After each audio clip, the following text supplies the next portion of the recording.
Hi everyone, I just want to take a few minutes and walk through the Minearl ID Box lab, which is a lab that we normally do in class, but I was able to find a virtual one so that you could see some of the minerals that we will be discussing throughout the rest of the year. So just kind of a quick note, minerals are the kind of the building blocks of rocks, and then rocks are the building blocks of plates and all kinds of other things. So we use minerals as a tool to kind of help identify different types of formations and what kind of heat and pressure is there and all kinds of other things. So in order to get to this activity, once again, you're a virtual student, so you're just going to click right here.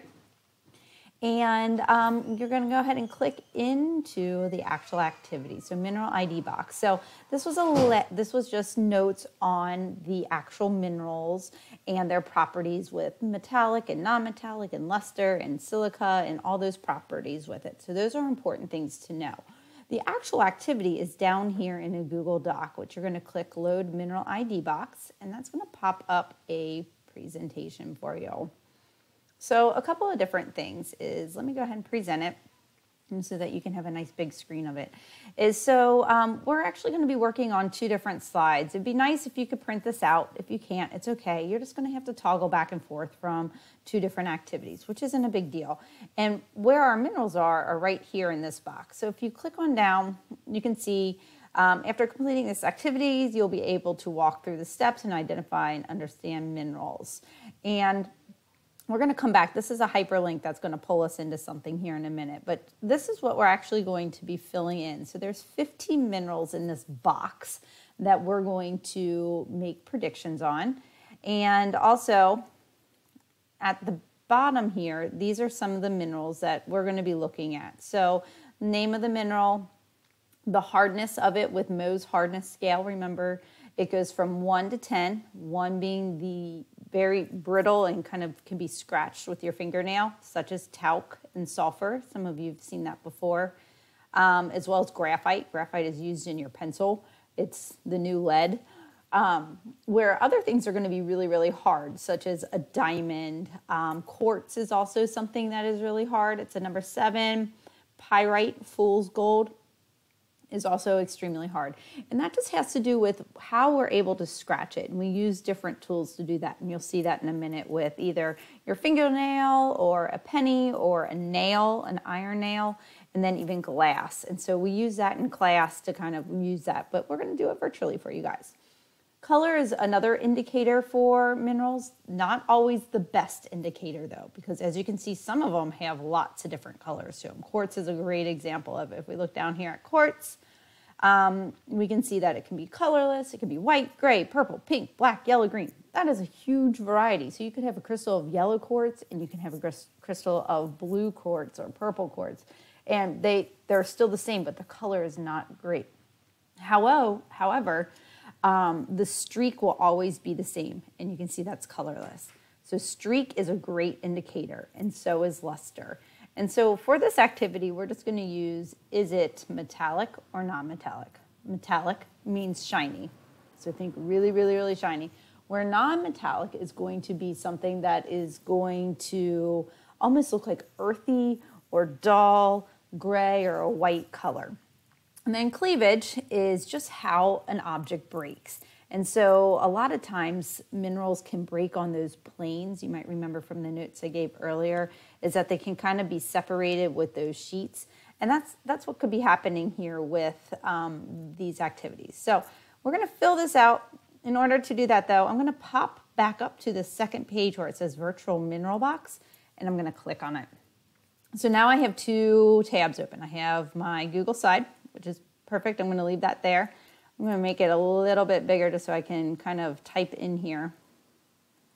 I'm going to take out what I already typed in there for you guys too. So I'm looking at that first one.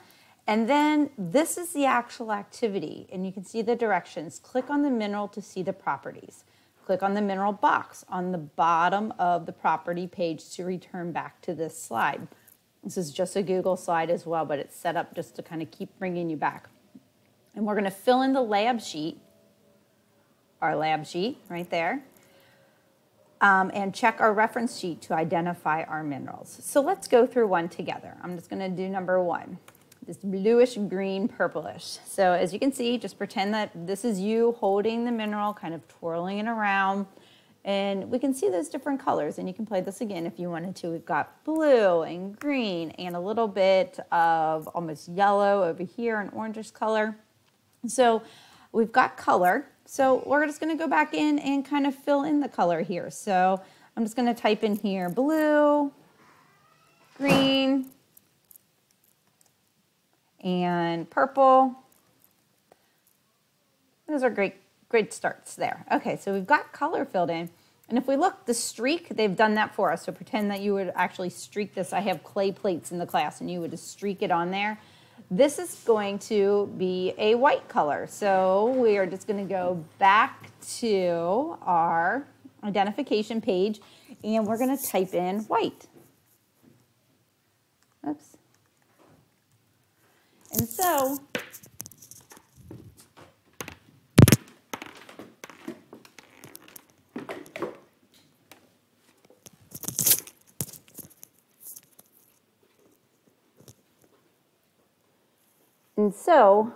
let me make that bigger. Why is it so small?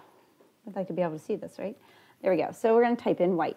And so now we've got a couple of pieces of information, but we can still go back and gather a few more pieces here. So we're going to click back into looking at our mineral here, and they've performed the hardness test for you. So once again, we've got all these different tools that we can use.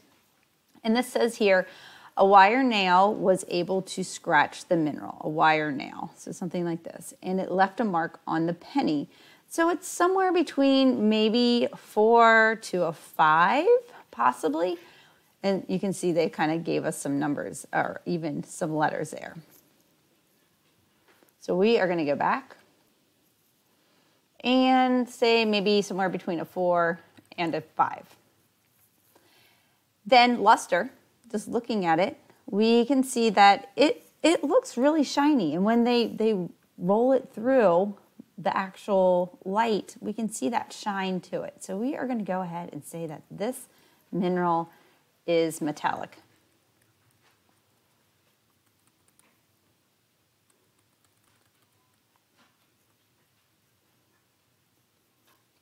And it would help if I could spell it. Oh, darn it, no. All right, and then the last thing is we're going to look at the breakage and the fracture or cleavage. And so this one here, once again, can you see these striations through this mineral here? Those lines normally represent a bedding plane, meaning that if I was able to jam my finger in that or jam a nail, I could probably split it along that plane there.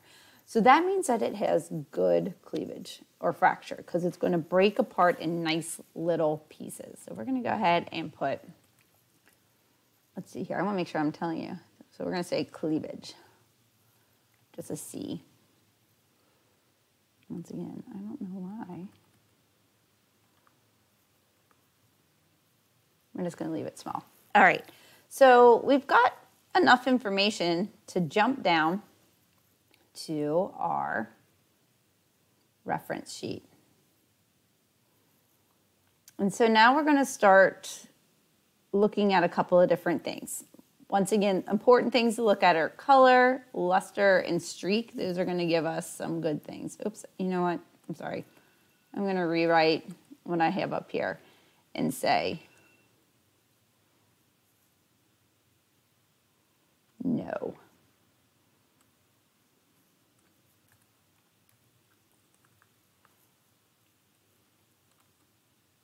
I don't like how small that's becoming. There we go. No cleavage. No, it's not going to let me type.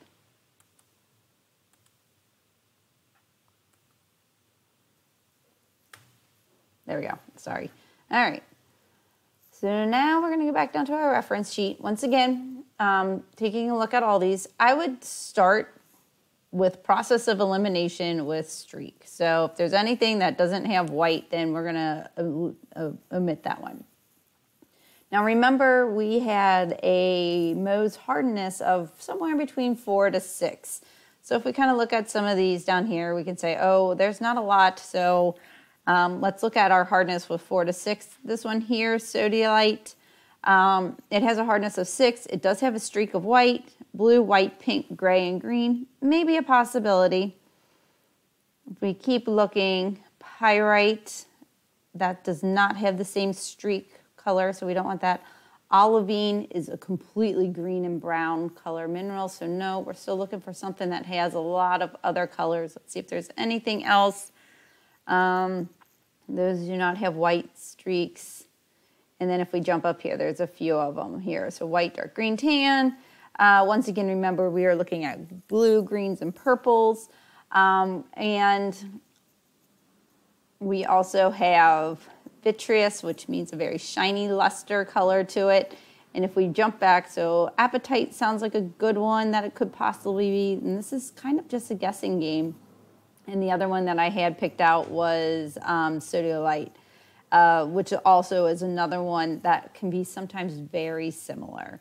So I'm going to go with apatite.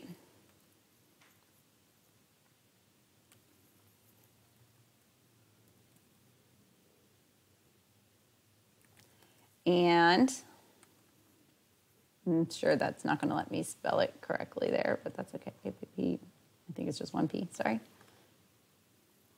I get it. A-P-A-T-I-T-E.